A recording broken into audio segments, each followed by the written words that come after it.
welcome back to my channel. My name is Brooke and this is Pages of Blessings.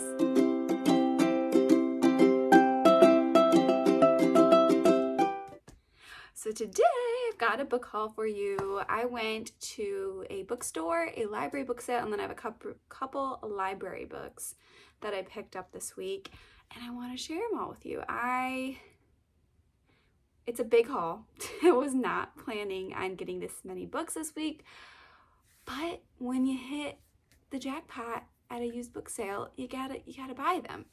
My library does a book sale once a month for the most part. Sometimes they take months off for the summer and the holidays, but for the most part it's every month. And it's completely by donations. So even the books that are there, some of them are library discards, but for the most part, they're donated books by members of the libraries. You can take books and drop them off at the library anytime and they get cycled through the book sale. So every month there's something new to look at. So I go pretty much whenever I can. Some months I find like one or two. Other months, like this month, I find a little bit more than one or two. And that's okay. And it's also completely by donation for paying for them. So they don't have a set price. It's just whatever you want to donate and all the money goes towards my library. So that is super fun. Then I also went to a bookstore that's local to my parents. I had some credit left over there that I wanted to use up. So picked up a few there. And then I have 2 library books. So without further ado, I'm going to take you to the bookstore that I went to with my mom.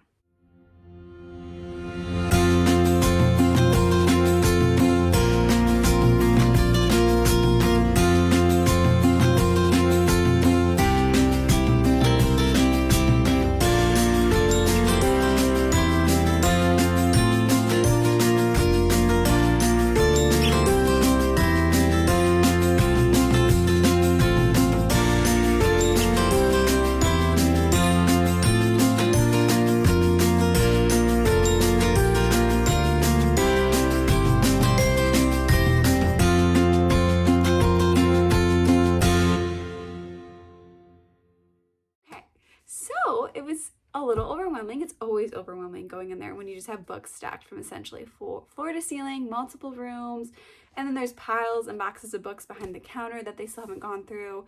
I could have spent way more time than I did. I think we were there maybe an hour, and I could have been there a couple more hours, but I did get a nice little stack from there, so we're gonna go through those. If you watched my Meet the Booktuber tag, if you haven't, I'll link it below.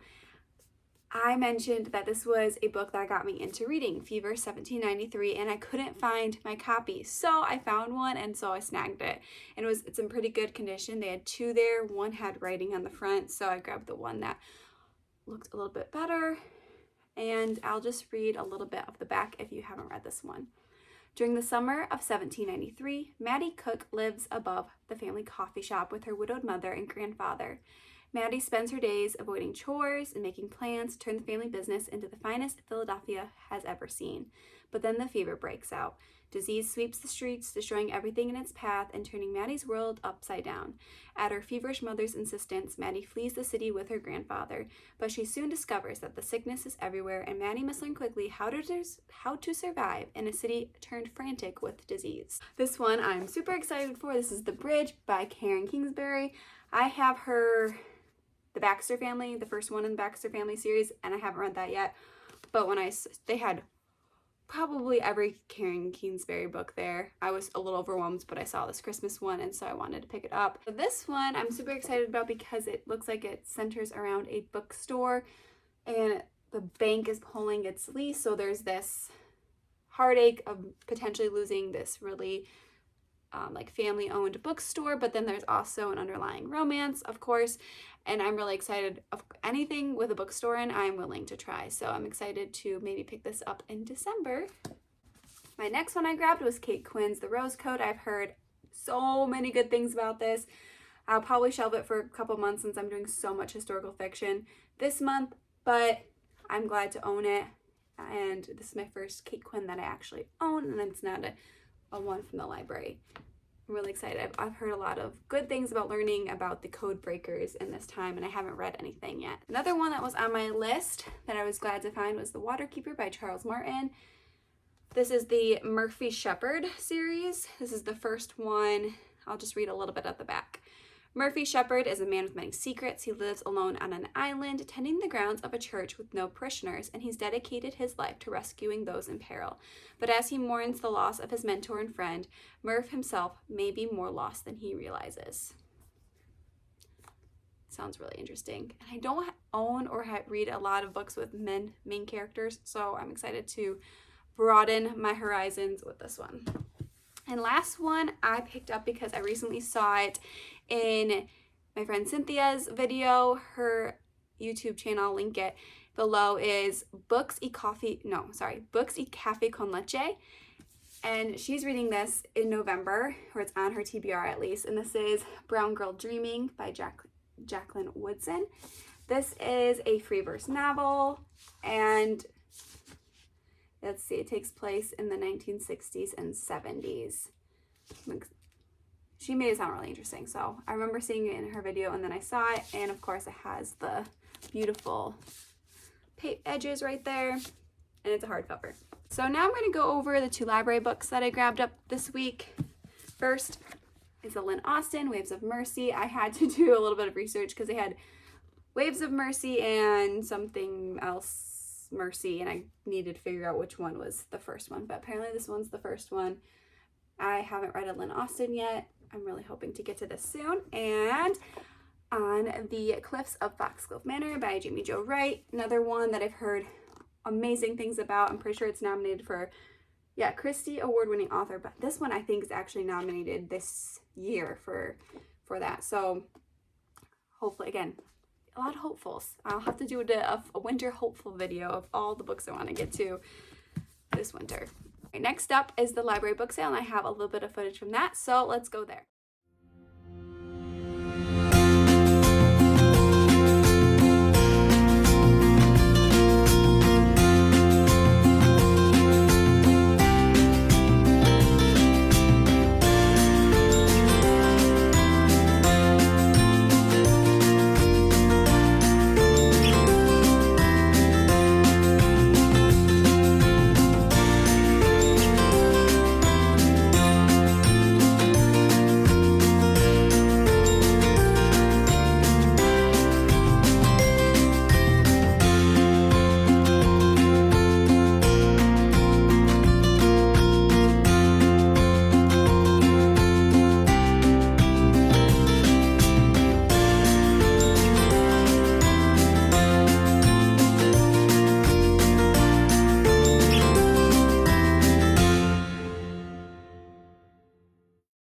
Up a few too many books. I'll start with this one. This one I didn't actually get the day of the book sale, but in front of our library at the very front when you walk in, they have 2 or 3 shelves of books that you can purchase anytime. Sometimes they're the newer authors or more popular books, and they actually set a price on those. But I picked this up, a Denise Hunter book, for $1. So I thought that, and it was very Christmassy, but I've heard mixed things about reading this specific series, which is A Chapel Spring Romance, in order. So I might try to get the other books and read them in order, just for the sake of maybe like getting to know the characters better. But I grabbed that for only $1. Couldn't pass it up. And then at the library book sale, I picked up 2 books for my son. The first, when you walked in, if you saw on the clip, they had a whole Christmas table, which is so nice, but all the Christmas books in one spot. So I grabbed You Are Mary. This is written and illustrated by Mary Ann Richmond, and it has that padded cover and their board pages, which I love for his age. He'll be 2 in February, so having board books is super nice, but some of the board books aren't stories. So it's like when I find one like this where there's more words on the page, it's not just like cat, dog, mouse, and it's actually something I can read to him, I always grab. Yeah, and then that way I can leave it within his reach during the day, and if he pulls it off to look at the pictures, then I'm not worried about it getting damaged. So this is just a cute, so adorable. I just love all of the illustrations, and it makes me want to put up all my Christmas decorations. The other one I got for him is another board book, is Farm Vehicles. He's obsessed with trucks, tractors, anything with wheels. It also has a sound. I'll spare you that. But what I really love is the realistic pictures. Drawings are great, but when it comes to things that we see in everyday life, I love having real photographs that we can look at and learn all about trucks. So he has been loving this one, and my husband's been loving this one too, reading it with him. So that was a big win. Christmas book that I picked up for myself. I saw it the last library book sale last month and I almost grabbed it. I didn't, and then I saw it again this time, and so I was like, you know what, I need to get it. I keep looking at it, and it's The Christmas Riddle. It's an antique shop mysteries. I believe it's by Susan Sleeman, and I saw a lot of her books there. This antique shop mystery series. Christmas time in Somerset Harbor, Maine. The little town is aglow with the warmth of the holiday season. Maggie Watson, together with her friends and the Historical Society, is combing the carriage house antique shop in the town for the perfect decorations to adorn the local Hayward mansion in festive splendor. What begins as a typical trip to an estate sale quickly turns into a complex tale of intrigue when Maggie makes a shocking discovery amid the piles of unwanted junk, a beautiful mercury glass vase with a dark secret. We'll see, but I couldn't pass up this cover. I mean, look how cozy that is. I really want to give Cozy Mysteries another try because I tried Thursday Murder Club last month, didn't work out. So maybe this will be more up my alley. But the cover, the cat, it's hardcover, has a ribbon, beautiful. Another beautiful book that I picked up is The Secret Garden. I'm like this edition. It has the ribbon, it's hardcover, and there's illustrations. I mean, so the actual book itself isn't beautiful, but the sleeve is. And on the inside, there's just all these beautiful little illustrations at the beginning of the chapters. Beautiful. Couldn't pass it up. I'm like, when you find a good classic, you gotta grab it. Next up, I have 2 historical fiction books. The first one is The Nature of Fragile Things by Susan Meisner. I've heard so many great things about this author. I've recognized the name of the author and remember that I had heard some positive things about her writing, but I don't believe I've read anything of her. I could be wrong. If I have read her, it's only one book. But this takes place in April 1906, following an earthquake that rocked San Francisco. Sophie Whalen, a young Irish immigrant, and she answers a mail order bride ad and agrees to marry a man she knows nothing about. I'm already intrigued. Like, just right there, I'm intrigued. Why would you marry a man you know nothing about? What's that gonna look like? Once you get there, you don't know him. I'm already intrigued. San Francisco widower Martin Hawking proves to be as aloof as he is mesmerizingly handsome. Sophie quickly develops deep affection for Kat, Martin's silent 5-year-old daughter, but Martin's odd behavior leaves her with the uneasy feeling that something about her newfound situation isn't right. Okay, like right there, I was in. So I grabbed that. Next up is The Secret Wife by Gil Paul. This is a dual timeline. I'm there. Dual timeline. 1914 Russia and 2016 present day in London? No. She escapes to her great-grandfather's remote cabin in America. So we're in America. So it's Russia and America. It's 1914 Russia on the brink of collapse, and the Romanov family faces a terrifyingly uncertain future. I love reading about the Romanovs.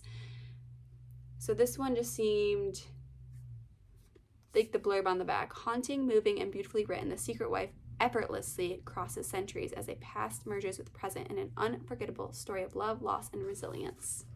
And the cover.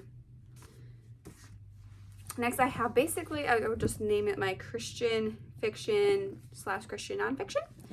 I found Tessa Afshar's Thief of Corinth. Heard really great things about Tessa Afshar. I'm trying to widen my horizons and read a little bit more biblical fiction. I found 2 Francine Rivers books. I'm super excited about that. I saw this one at the bookstore. I passed on it, but then I found it at the book sale and it was a nicer edition. So this is A Lineage of Grace by Francine Rivers. And then I also found Leota's Garden. Haven't really heard too much about this one, but I'm trying to collect Francine's books, so 2. And the last one that I found, I own 2 of her books, is by Stormy Omartian. I'm sorry if I'm pronouncing that wrong. This is The Power of a Praying Parent. My husband and I have The Power of a Praying Wife and The Power of a Praying Husband.